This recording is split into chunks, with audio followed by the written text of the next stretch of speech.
break it down. Give me 5 people you're ready to fight right now.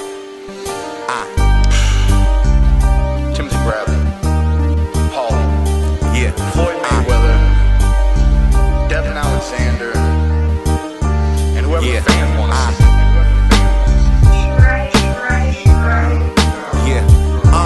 Listen, I told you give them something visual, so you went ahead and made your own YouTube-based TV show. It's an array of IPAs and fighters on the road. Got a question? Put them in your comment section right below. Barbershop talk while you're sitting in your living room. Pacquiao, Mayweather, and we can't forget the brews. Coming to you live with the scoops like a ladle. Allow me to introduce the boxing round table. Alright, I'm gonna open up my card and I'm gonna go to the lighter divisions. This is how I'm gonna scale my shit, and then I'm gonna go up to heavyweight. You know what I mean? So this is how I will open up my card, my half stack pay-per-view. First fight on my card would be, I'm gonna start out with Sugar Shane Mosley, 135-pound Sugar Shane Mosley versus Mildred Taylor. The same Mildred Taylor that we all know. The hand speed, punching power, the quickness. You know what I'm saying? Not that 12th round of the Chavez. Well, he was beating the shit out of Chavez in that fight, so I ain't gonna say not that fight, but Shane Mosley versus Mildred Taylor. That's my first fight on the card at 135 pounds. My second fight on the card, moving up the scales just a few pounds at 140. I would like to see Danny Garcia take on the great Aaron Pryor. That would be the next fight on my card. Danny Garcia versus Aaron Pryor.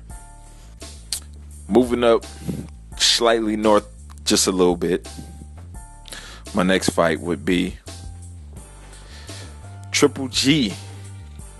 Yeah, hard punching, hard hitting, supposedly granite chin Triple G versus the ATG, Marvelous Marvin Hagler. Of course, Marvelous Marvin Hagler. Triple G at 160? Fireworks. Going up to cruiserweight. I know this division doesn't have a lot of history. Doesn't have the prestige as light heavyweight or, of course, heavyweight. But I think these two guys, if they have fought, in their primes, at their pretty much top condition weights, they both fall into the cruiserweight division. That's Joe Louis versus Evander Holyfield. I think that would be a fucking phenomenal fight at cruiserweight. Because Joe Louis never really weighed over 200 pounds. He might have come in, some fights toward the end of his career, maybe over 200. But when Joe Louis was at his best, he was right around at 190, 195.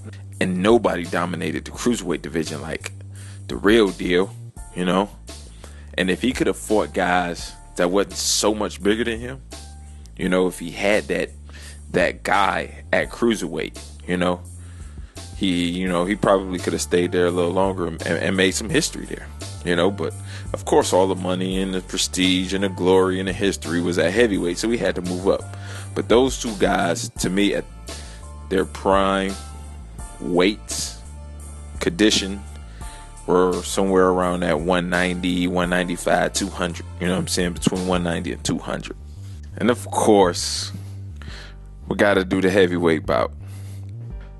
I'm talking two guys who potentially could have been the greatest of all time. I'm talking Mike Tyson versus George Foreman. Now, I don't know if most people realize this shit, but George Foreman was one fight away from pretty much being the greatest fucking fighter of all time. Had he somehow pulled out that Rumble in the Jungle, what the fuck would we have been able to say about George Foreman? George Foreman, punching power, versus Mike Tyson's punching power in their prime? that's some shit to see, yo. You know, since this pay-per-view was like half a stack, I would actually throw a couple of other fights in there. Like I seen D-Block's video, and he doing in a couple of honorable mentions. And I gotta say, yeah, to D-Block, man, that, you know, he fucked me up when he mentioned Keith Thurman. I'm like, how the fuck, Keith Thurman? You know, now, I'm a Keith Thurman fan. I was just shocked to hear another person mention Keith Thurman in this type of convo when he said Keith Thurman's name, and I'm wondering who in the fuck could he possibly be thinking but Keith Thurman, Oscar De La Hoya? That was a good one, bro. That one was a good one. Hey, man, listen. I don't know where the fuck that one came from out of your brain. What part of your noodle came up with that one? But that was a good one, boy. For sure. I was sitting there thinking, damn. I'm talking like welterweight Oscar. Like the Oscar that fought like Ike Corte. You know? The Oscar that fought Shane Mosley won.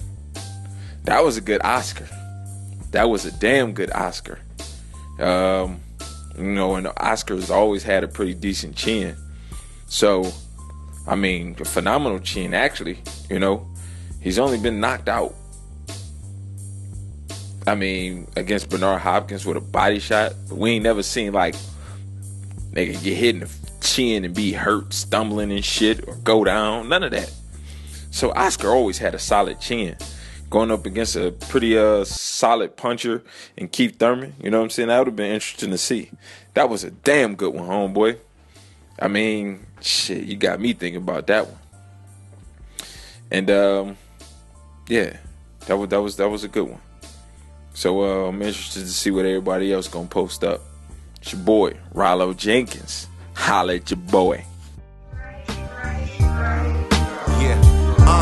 Listen, I told you give them something visual, so you in the head and made your own YouTube-based TV show. It's an array of IPAs and fighters on the road. Got a question? Put them in your comment section right below. Barbershop talk while you're sitting in your living room. Pacquiao, Mayweather, and we can't forget the brews. Coming to you live with the scoops like a ladle. Allow me to introduce the boxing round table. Yeah. Rollo Jenkins, boxologist, Zone 6. Dre, BT Pound, 78 Fight News, Blood Boxing, Blood Fists, Boxing Beats and Rhymes, Female Boxing Fan, Carter J, Pull Counter, Joker Boxing, D Styles, the whole YTBC.